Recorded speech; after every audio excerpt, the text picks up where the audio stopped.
Okay, so Canelo Alvarez beats Edgar Berlanga as we all expected.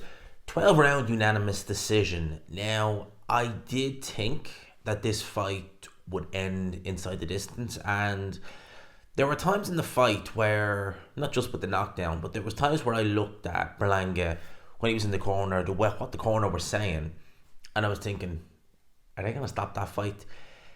This was oh boy, this was a beating. Berlanga really did take a shellacking in there. He really did. He was getting hit with power shot after power shot after power shot. Alvarez, in my pre-fight video, I said that I didn't envision really Canelo going the distance, and if he went the distance, and this fight was in any way competitive, that'd be a worry. Well, in spite of one scorecard, well, realistically, all the scorecards to be fair, because two scorecards of 118, 109, so 10 rounds to 8, or 10 rounds to 2, and one scorecard of 117, 111, 9 rounds to 3. That's a bit too generous for Edgar Berlanga, I think, because the only round I watched and I'm not saying I gave it to him, but make a case for him winning was the 12th round. He outworked Canelo in that round a little bit anyway, but he still took a lot of shots in that round. I couldn't make a case for Berlanga winning any round in this fight, so I'm surprised that the judges were so generous with him. There was headbutts galore. I mean, round 8 was a good example where he actually got a warning off the referee. Now, referee was generous. He didn't dock any points, but some of these headbutts were blatant. They really were. Let's go and talk about this fight. So, Canelo Alvarez comes out and is landed on Edgar Berlanga with regularity, to say the least, from very early on. Round number 3, and it was the left hook that Canelo was favouring in this fight. Now, he never caught Berlanga as flush with it as he did in round number 3. So he catches Berlanga with a very, very fast left hook. About 2 minutes gone in the first, or sorry, about a minute gone in the third round. Catches Berlanga with a left hook. Berlanga goes down, and the way he goes down, I mean, you could see the people at ringside, they were kind of like, oh, what the hell? Because he went down, like, just quick. He seemed more mad at himself for getting caught with the shot, to be fair. It's like he didn't seem badly hurt or anything like that, but it was a bizarre way when he got hit with the left hook, and he just kind of, it's bizarre the way he went down. Canelo Alvarez really put it on Berlanga after that knockdown, especially in round number 3. He really put it on him, really started opening up on him, and you looked at that and you were thinking, the writing to me looks on the wall for an early night. It really does. To Berlanga's credit, and I did wonder how he would take this. It wasn't even just the fact that he was getting hurt with these Canelo shots. I was wondering myself, Berlanga being a real on-top type of guy, he has been in fights where he's taken a lot of punishment, but he's been still winning the rounds. Like against Steve Rolls, where he has taken a lot of shots in that fight, but again, he was winning the rounds.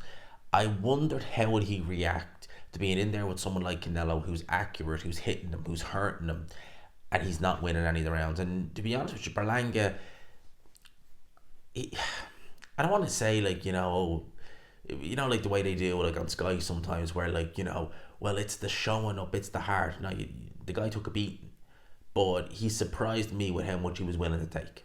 I thought there might come a time where he would just capitulate and just say enough's enough, but he didn't. So we got through round number 3, and again, the next couple of rounds, it was just more of the same. Canelo Alvarez just picking his shots very well, landing very well. Canelo's punch output in this fight, I've seen a lot of Canelo's fights over the last couple of years, and I don't recall, like, Canelo, he wasn't throwing a crazy amount of shots in here, no, but his punch output seemed a lot more consistent across this fight than it did in previous fights. Like the only fight where I really know, the only round where I really noticed his punch output drop a little bit was in round number 12, and in that round, Berlanga was outworking Canelo. Canelo was still landing the harder shots; he was still more accurate, but that was the only round where his punch output really seemed to drop down. The rest of it, it was very, very consistent the whole way through. Very consistent. I actually thought that this was a pretty good performance by Canelo. Take it into context, he was in there with Berlanga, who we all expected Canelo would, dispatch off with relative ease. He didn't get rid of him, but it was a wide unanimous decision. I mean, it was an easy fight fundamentally for Canelo Alvarez, all in all, because he never looked to me like losing a round. He never looked to be in any bit of trouble. He did have a little bit of swelling. I think it was under the right eye of Canelo Alvarez. But other than that, the more things he had to worry about in this fight were headbutts more so than anything else. But getting to round, like, we go from round number 3, round number 4, 5, 6, 7, more of the same. I thought that round number 7, Berlanga had a little bit more success, but not enough that you would look at and actually say he's necessarily won that round. They threw a couple of jabs, a few more jabs in that round. Round number 8, and I want to say round 8 and 9, those two particular rounds were quite bad for Berlanga. He pretty much got hit with everything, and everything apart from getting dropped, they were particularly bad. You know, round number 8, I think that was the round where Canelo Alvarez hit Berlanga with a head, not with a head, but with a right hand as the referee is coming in shouting break. And to be fair, Berlanga, blatant headbutt. Referee was actually further away, so both guys were fighting up close. Referee was over there, headbutt goes in. Referee, as he's shouting break, obviously Berlanga sees the referee coming over.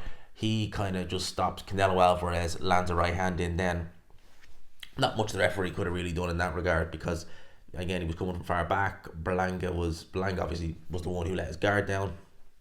Canelo Alvarez lets a right hand go in. And again, in that round, Berlanga was getting hit with a lot of body shots. You know, Canelo was sneaking those left hook into the body because Berlanga was starting to kind of telegraph the left hook to the head a little bit, although in round 11 he did get rocked with another left hook to the head. Berlanga was able to see them coming to the head, so Canelo just, okay, into the body. And man, these shots look painful. That's one thing about Alvarez. There's a lot of power on his shots. His punch output is not going to be crazy. He's not going to be like Alexander Usyk where he's just, you know, able to work. Canelo Alvarez shots are well delivered. They're very crisp. They're very hard. He really goes for quality over quantity. And round number 8 and 9 was a good example of that. Going into round number 10, the championship rounds, I think a case was made that you pull Berlanga out because the corner were asking him, are you okay? And in the corner between rounds, he was kind of like, to be honest, it almost looked like he was dozing off, which is a bit of a worry because you're in there against Alvarez. You've taken a lot of punches, like a lot of punches, a hell of a lot. Apparently the previous record against, in terms of how many punches landed, were against Steve Rose, who landed over 120 shots in a 12-rounder. By round number 10, Canelo Alvarez had already beaten that. So you were just thinking, Christ, how many more is he going to be able to take? And there is a case. The corner were worried. You could tell by the way they were talking, they were worried in there. You were like, they're going to pull him out. They didn't. Whether that's the right decision or not remains to be seen, but Berlanga would go on in that fight to see the full 12 rounds, but ultimately it was a bad beating. Now, I think, having watched this fight, because Berlanga is what, 28 thereabouts. This is the first like real proper step up fight. He took a tremendous amount of punishment in there. I think he got hit too much, and I think that this fight is gonna knock years off Berlanga's career. I really, really do. I think that he is gonna look a shell of himself the next time he steps up, because what they might do is they might bring Berlanga back and bring him back slowly. They might just drop him down a couple of levels, but I think he is gonna look a shell of himself when you see him in there next against someone remotely decent at 168 pounds. If they did Diego Pacheco after that fight, I think you'd be surprised by how much he'll have dropped off, because he took a tremendous amount, honestly, I can't emphasize that enough, tremendous amount of punishment in there. I guess you got to give him credit. He did show heart, and, you know, even despite the fact he was taking a beating, he was still, you know, trash talking Canelo between rounds. You know, the bell would ring to end the round, and, you know, Berlanga would be blah, blah, blah, blah. And to be honest, the bell, speaking of the bell, I think it was between round 10 to 11. I think that was the one where Canelo Alvarez actually got hit with the best shot he took in the fight. I think it was a right hand, because he mistook the 10-second clapper for the bell. So Canelo Alvarez, I think it was round 11 or round 10, absolutely bossing the round, no issues at all. Clapper goes, and Canelo Alvarez just does a walk over, just, you know, like, okay, drops the hands and just walks in. Alvarez ends up taking a right hand for his troubles, because he didn't realise that the clapper was actually the bell. It was the clapper, not the bell. So the most success Berlanga really had when landed his own shots in this fight is when Canelo mistook the clapper for the bell. I mean, that just kind of sums up the whole fight. So, terrible beating for Edgar Berlanga. In spite of the fact this fight went 12 rounds, I didn't necessarily think Canelo looked that bad. I didn't. I think that maybe he could have been a little bit more sneaky with the left hooks with the shot he was looking for. Berlanga was riding some of those shots, like the uppercuts. He was actually riding those uppercuts quite well, so he was taking a bit of the sting out of them. Ultimately, I thought it was actually an alright performance by Alvarez, to be honest with you. Him moving forward now is what we talk about next. Do we, because he's obviously going to stick at 168. They've mentioned Terence Crawford. I wouldn't be at all surprised if Turki Al Sheikh is on the phone trying to do that fight. It wouldn't shock me at all, because Eddie Hearn's kind of hinted at it. Turki Al Sheikh has hinted at it. It's likely Crawford's got one foot out the door, and the Canelo fight is the fight he's holding on for. Who at 168 do you fight? You know, and who at 160 do you fight? When you look at the undercard and you think that we just seen a snooze fest, an absolute stinker between Erislandy Lara and Danny Garcia for a middleweight title. I mean, that is the state. A 38 or 38, 36, 37 year old Danny Garcia and a 41, 42 year old Erislandy Lara. I mean, like, what? 160 has nothing.